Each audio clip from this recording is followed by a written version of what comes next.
Krazy Night Before Christmas, written by Marlena Guadalupe and Yanushka Santiago.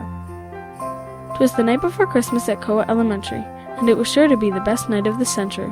Everyone was accounted for, all were present, each getting ready for the winter holiday pageant. Mrs. Elamari was backstage frantically finishing the set.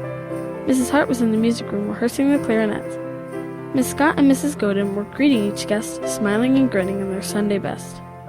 The actors were busy putting on their costumes when suddenly Miss Scott heard a commotion in an upstairs classroom. As she rushed upstairs in her clickety heels, she tripped on a step and let out a squeal.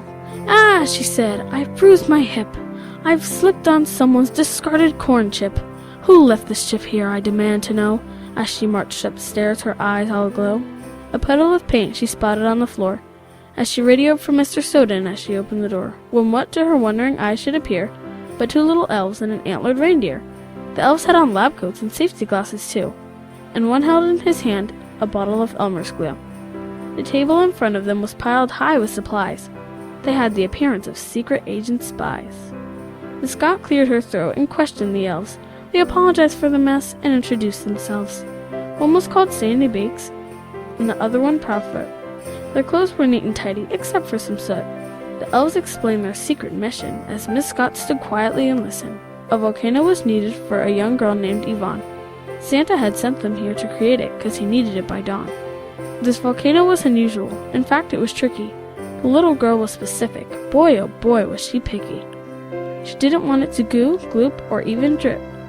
She only wanted it to explode corn chips. The elves were excited. They were really very merry. Their cheeks were as red as a freshly picked strawberry. Their mission was a success. The invention was completed. The elves knew their creativity would be undefeated. When out on the lawn arose a strange sound. Miss Scott looked out the window and thought she saw a clown. As the unicycle wheeled nearer and nearer, her blurred vision soon became much clearer. This was no poser.